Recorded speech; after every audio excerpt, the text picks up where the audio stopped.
ሰላም አሌይኩም ወራህመቱላሂ ወበረካቱ። ውድ ቤተሰቦቻችን እንዴት ናችሁ? እንዴት ቆያችሁን? ሰላማችሁ ብዝት ይበል በያላችሁበት ሀገር ውስጥ በውጭም ያላችሁ እህት ወንድሞቻችን እንዴት ናችሁ? ሰላም ናችሁ? ሰላም አለይኩም ወራህመቱላሂ ወበረካቱ። እንዴት ናችሁ? ውድ ሀገሬ ልጅ ወይ ሙስሊም ክርስቲያን ሰላም ሰላም ብያለሁ። በያላችሁበት ሰላማችሁ ብዝት ይበልልኝ። እናመሰግናለሁ። ዛሬ ከጉልት በኋላ ያው ለዚህ ነው ደግሞ መጣን። ጉልት ነበር የሰሞኑ ፋጢመት ማለት ጁማ ዕለት ማለት ነው። ከጁማ በፊትም አንድ ቀን ደግሞ ባለፈው ምልሽ ነበር ልብስ ምናምን ለማሰፋት ሄድሽ ቀን እኔ ልጅ ቢጣል እየጠበኩ ነበር። አጋጣሚ ትንሽ ሰዓቱ ገፋ ስላለ ይዞ መውጣቱ ጥሩ አይደለም ብለን። ሰላም ናችሁ? እንዴት ናችሁ? እንቁላሊቱ እንዴት አያችኋት? ወጋዋን እንቁላሊቱ ፈርታችኋለሁ። እንድትፈሩ ሳይሆን እኮ ጀግና እንድትሆኑ ነው ያን መልዕክት ያው እንድትያቻችሁ። አሁን ሀገራችን ሁሉ ነገር በፊት አሁን እንቁላል የአምስት ብር 10 ምናምን ነበረ። እኔ አውቀዋለሁ ማዘር ስታመጣ ማለት ነው ጉልት ምናምን እና አሁን እና ጠንከር እንድትሆኑ ያላችሁበት እንትን ላይ ካላችሁበት አቋም በረካለው ወደድም በረካለው እየኖር ነው ያውም እየኖር ነው በደንብ ጤና ካለ ዋናው ያው ከበፊቱ የተሻለ እንደውም እየኖርን ያለ ነው። አልሐምዱሊላህ ውድነት ቢኖርም ማለት ነው ማህበረሰቡ እየኖረ ያለው ለምን ነው ጀግና የሆነ በስራውም እየጠነከረ አንድ ስራ ከሆነ ሁለተኛ ስራ እየፈጠረ ማለት ነው። ለእናንተ ደግሞ ይሄ ደግሞ እንድታስታውሱት ብቻ ሳይሆን ባላችሁበት እናንተ አሁን ትንሽ ሳንቲም የምታወጡ በየሰዓቱ እንደዚህ ሴቪንግ ላይ ትንሽ ችግር ያለባችሁ ካለ የለብንም መቼም የሰው ልጆች ነን የለብንም አንልም ካላችሁ ጥንቁቅ እንድትሆኑም ያግዛችኋል መልዕክት ነው ብዬ ነው ያኔ እንደ አይዲያ የምነግራችሁ ማለት ነው። ከዛ ውጭ ደግሞ ሀገራችን እንደዚህ ናት። በቃ እንደዚህ ሆናለች። አንድ ልብስ 70 ሺህ ብር ያለች ደግሞ እንደዚህ ሆናለች። ሲባል ሰማሁ ልበል 70 ሺህ ብር ያለችው 7 ሺህ ብር ለማለት ብሎ ይሆን? እኔም አልገባኝም። ወላሂ 7 ሺህ ብር እንጂ 70 ሺህ ብር ማለት 70 ሺህ ብር ብሏል። 70 ሺህ ብር ይሄ 70 ሺህ ብር የሚሸጥ ልብስ ነው። እኔም ገብቼ ሳየው አይደል እንጂ 7 ለማለት ፈልጎ መሰለኝ። 7 ሊሆን ይችላል። ደግሞ የልብሱን ብር ለምን አልነገርሽንም ብላችሁኛል። እኔ ዝም ብዬ ኖርማል ልብስ ነው የመረጥኩት። ዝም ብዬ ያው ምንድን ነው የሚባሉት ሹፎን ነገር ሆኖ ዝም ብሎ ነው የመረጥኩትና ለኔ ደህና ነው። የኔ ዋጋው ብዙ አይደለም። የሚጣ ግን ውድ ነው። የኔ 2500 ብር ነው። የሚጣ ደግሞ 1700 ብር። እኔ ብዙ ልፈጅ ስለምችል ይሁን ችግር የለም። የሚጣ ግን 1700 ብር ገርሞኛል። የልጆች ጫማውን ልብሱም እኮ ይበልጣል ከኛ ላ የስፌት ነው ብዬ ነው እንጂ ልብስማ ከሱቅ ሲገዛ ውድ ነው። ያን የልጅ አሁን ለሚጣ ላረፋ የገዛሁላት 5000 ብር ነው ወላሂ። የልጆች ውድ ነው፣ ከሱቅም ውድ ነው። ግን ሲሰፋ ለምን አልቀነሰም? ሲሰፋ ለምን አልቀነሰም የሚለው ነው።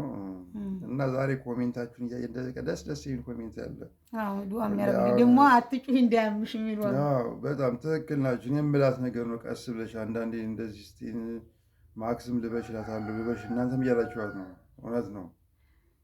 እናመሰግናለን ስለሚጨንቀኝ በጣም ቀስ ብለሽ አብሮ ይሙላ አንቺ ነው በቃ ሁሉም ነገር ማለት ነው የሚሰጡሽ ኮሜንት እና እንደዛ ነው እላችኋለሁ። ጉልት ያው የሄደችበት ምክንያት ያለውን ነገር እንደዚህ ወይ ደግሞ ትምህርት ነው ያልነገርሽን ነገር አለ ብለውኛል። ለምሳሌ በቆሎ በዝበኛ አካባቢ ከዛ አምጥተው ማለት ነው ተመርካቶ አምጥተው እዛ አካባቢ የሚሸጡት አንድ 4ቱን ፍሬ በ100 ብር ነው እዚህ ማለት ነው። ባለፈው አንተ ገዝተሃል። እዛ ግን 4ቱን ፍሬ በ50 ብር 8ቱን ፍሬ 100 ብር ማለት ነው። ጉልት ነው እንደዛ የሚሸጠው። ወደ አስፋልት አምጠው ደግሞ እንደዚህ ውጭ ላይ አምጠው ከነጋዴዎች ገዝተው ከነጋዴ ሶስተኛ ማለት ነው አምጠው እዚህ አስፋልት የሚሸጡ ደግሞ 20 ብር ነው። 20 ብር ነው። 4ቱን 25 ብር ማለት ነው። 100 ብር ላይ ገዝተው 25 ብር ሂሳብ። እንቁላል ደግሞ እዛ ተከራክሮ 20 ብር ይሸጣሉ። እዚህ ደግሞ ሱቅ 20 ብር 22 ብር የቤት ኪራይ ምናምን ስላለ አዎ። እንደገና ደግሞ አያስመርጡም። በ20 ብር ቢሆን እዛ አሁን ለምሳሌ ያበሻ እንቁላል ሆነው በጣም ትንሽ ትንሽ ያለው የደብን የሚያክሉ እነሱን ሁላ ብለው ውሰዱ ይላሉ። በ20 ብር ከሆነ ግን በ22 ብር በ21 ብር ከሆነ መርጦ መውሰድ ይችላል። ለዛ እኔ ግን አልገዛሁም። መሽቶም ነበረ። ፀሐዩን ፈርቼ ነው ሲመሽ የሄድኩት እና እንደዛ ነው። ደግሞ ምንድን ነበር ሌላ ሁሉን ዋጋ አልነገርሽንም ስላሉ ቃሪያም ያቺ ያያችኋት 20 ብር ናት። አሪፍ ነው። 9 ፍሬ ናቸው። 20 ብር አሪፍ ነው። ደግሞ ያምራል። ትላልቅ ነው። ቲማቲም ኪሎ 35 ብር ነው። አይታችኋል። ቲማቲም ቀንሷል። ባለፈው ስንት ብር ነው? 80 ብር ነበር። ቲማቲም ቀንሷል። ሽንኩርት ጨምራ። ሽንኩርት የጨመረበት ምክንያት እኮ ሽንኩርት የሚመጣውን ከወረታ ነው። አዎ ከወረታ ዘግቷል። የትራንስፖርቱ ነው ዋጋ የሚጨምር። ሽንኩርቱ ተወዶ ሳይሆን ትራንስፖርት ነው። በየቦታው ቀረጥ አለ። በዛ እርካሽ ነው አሉኝ። እኛ ጋር አሁን 40 ብር ወይ 30 ብር 40 ብር 50 ብር ነው። እንደዛ ነው ብሎኛል። እዚህ ግን 120 ብር ገባ አሁን።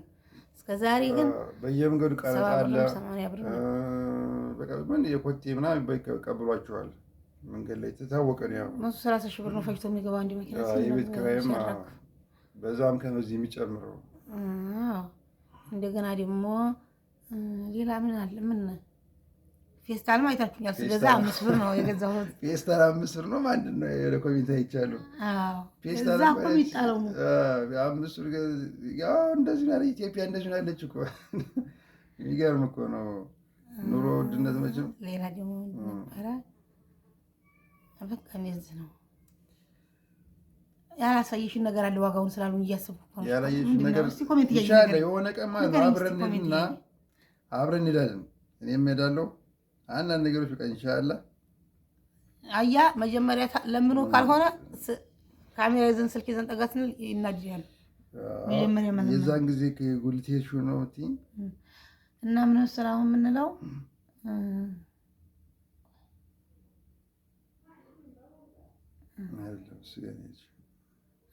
እስኪ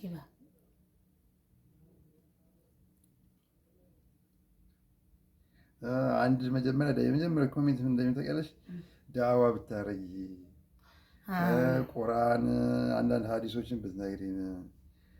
ይሄን አሁን ዳዋ ማለት ራሷ ኢንሻአላህ አውጣጣ ከራሷ ከሆነ የጠየቃችሁኝ እኔ እንደዚህ እቅድ አይደለም። አጅር እንዳለው አውቃለሁ። አጅር እንዳለው እንዴት ግን እኔ ኢማን ማለት ኢልሙን በደንብ የቀሩ አቅርተው የሚያቀሩ ኡስታዞቻችን አላህ ይሐፈዝሁም ብዙ አሉ። ቁጭ ብለው ተከታታይ የሌላቸው ሀይር ስራ ቁርአን ሐዲስ ከፈለግን የሚያቀሩ ሞልተዋል። እኔ ጭንቀቴን ለማጥፋት ዝም ብዬ እናንተ ጋር ኮሜንታችሁ ዱአ ስታረጉልኝ ያን ኮሜንት እያነበብኩ እና ደግሞ 5 የሚቆጥርልኝ ከሆነ ምናምን ብዬ እንጂ እንደዛ የሚያስተምሩ ሰዎች አሉ። እንደዛ ፍላጎት ካለን አላህ በጨመረልን እንጂ የሚያስተምሩ ኡስታዞች አሉ። ሀያታቸውን እየለመነ ለነሱ ዱአ እያደረግን እዛ እናዳምጥ ነው የምለው። እኔ ዝም ብዬ እኔ ማለት ሐዲስና ቁርአን እንትና ጭንቀት አያጠፋ ምናምን እያልኩ አይደለም። እንደዛ ከፈለኩ እኔ ሂጅ ጀመራለሁ እንጂ የማስተምረው እውቀት የለኝም። ልጨምር አንድ እኔ የምጨምረው ነገር አሁን ሐዲስም ለመናገር ዳዋም ለማድረግ ብዙ ነገሮች ያስፈልጉታል። ዝም ብላ አንብባ ብቻ ያነበበችውን ብቻ ወይም አንድ ቁርአን እሷ እንትን ብላ መናገር መጠየቅ አለብሽ። ከአንቺ የተሻለ ሰው እሷ አሁን እውቀቱን አላህ ይስጣት እንጂ እውቀት ቢኖራት መጠየቅ አለብሽ መጀመሪያ ማለት ነው። ይሄ ነገር እንደዚህ ባስተላልፈው ለሰዎች ይጠቅማል ወይ ሰዎችን አይጎዳም ወይ ለሰዎች ላይ ምን እንትን ያመጣል ብለን መጠየቅ አለብሽ። ምን ያመጣም ሽኩር ወይም አንዲስ አይደለም። ምን ጉዳት ያመጣል አያመጣም ሳይሆን ያወቁትን ማሳወቅ ጥሩ ነው። ያወቁትን ማሳወቅ ኸይር ነው። ግን ደግሞ እኔ ባለሁበት ሁኔታ አሁን እኔ እንደዚህ ኮሜንታቸው እየቀለዱ ሲኮምቱ ዱአ እያደረጉልኝ ሲኮምቱ እኔ እሱ ያስደስተኛል። ደግሞ ቁርአን ሐዲስ ምናምን ለመቅራትና ለመማር ብዙ ኡስታዞች አሉ።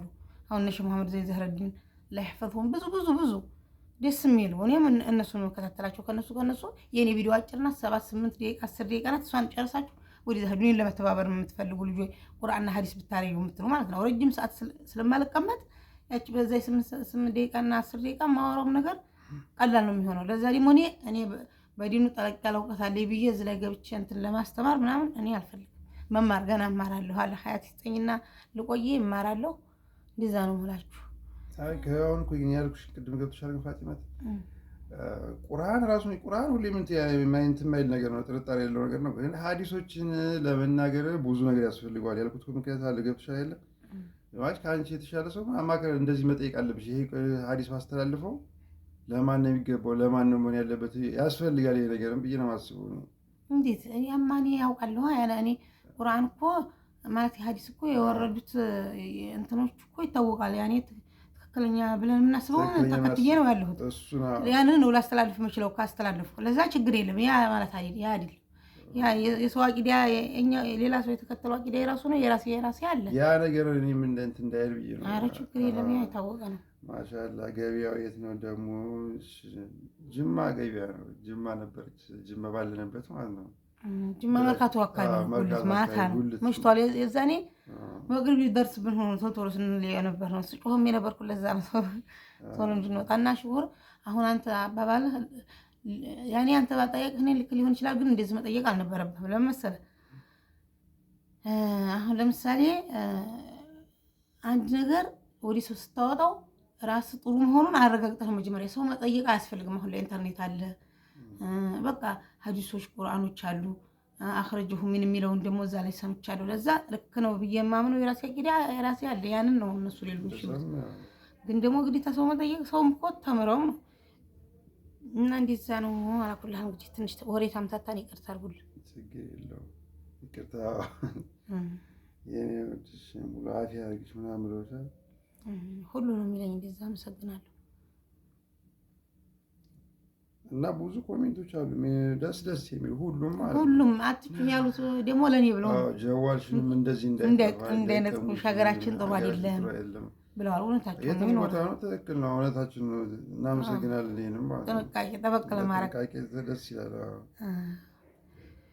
እና እንደዛ ነው። ኢንሻአላህ እስኪ ብቅ እንላለን። ደግሞ ቀዝቀዝ ብሏል። ሞቅ አድርጉት እንጂ ሞቅ አድርጎ እየቀዘቀዘ ነው እንጂ ብቻ የምናየው ነገር በአንተና እኔ ስንመጣ ይሻላል መሰለኝ እንጂ በተለይ አሁን ጉልቱ ነው። አስተካክሉት፣ እውነት አስተካክሉት። ያው እንደዚህ አድርጉ ብለን እኛ እንደዚህ ወላሂ ምናምን ባል አይባልም አይደል? ግን አስተካክሉን። እየሰራን ነው። በቃ ስሩ ያብላችሁናል፣ ኑ ብላችሁናል። እየመጣን ነው። አስተካክሉት። በቃ ሼር፣ ላይክ፣ ፎሎ እያደረጋችሁ ሰብስክራይብ እያደረጋችሁ ማለት ነው። ደግሞ ኮሜንት ደግሞ ላይክ እያደረግን ነው። እኛ ሁላችንም እናነባዋለን። ሁሉንም ማለት ነው። እንደው ሳላነቡ ቀርቼ አሁን እየቆየ ምናምን የሚገቡትን ራሱ እየገባሁ በየቪዲዮ ማለት ነው። ደግሞ እናንተ ያው ቃላችሁን ደግሞ አካውንትሽን የሚሉ አሉ። እሱን አካውንቴን ቆይ የዛሬው ሳይሆን ነገ ወይ ነገ ወዲያ የምሰራው ቪዲዮ ላይ እንትን እላችኋለሁ፣ እጽፍላችኋለሁ። ያው በፊት ቃል የገባችሁ ልጅ ቃላችሁን አክብሩ። አዲስ ከሆናችሁ አዲስ የምትነይቱ እንኳን ከሆናችሁ እስኪ ኢንሻአላህ አላህ ውጤቴን ሰላም ካደረገልኝ ራሴ እሰራለሁ ኢንሻአላህ። ቲክቶክ ላይም ሰዎች እንዲያሰሩ ምናምን ጠይቃለሁ። አሁን የራሴን ልወቅ ብዬ ነው እንጂ ኢንሻአላህ እሰራለሁኝ። ደህና ከሆንኩኝ እኔ መርዳት ነው እንጂ ፍላጎቴ መረዳት አይደለም። ደህና ከሆንኩኝ አልሐምዱሊላህ፣ ሙሉ አካል ጤና ካለኝ አልሐምዱሊላህ። ግን ያው ከታመምኩ አሁንም ገና ወጪ ያስፈልገኛል። ያው ግን አላህዬ ኢንሻአላህ በኸይሩ በሚያምረው ያርግልኝ ነው የምላችሁ። የራሽ ቆየንባችሁ። አሰላሙ አለይኩም ወራህመቱላሂ ወበረካቱ። ሰላም አለይኩም ወራህመቱላሂ ወበረካቱ። ቻው።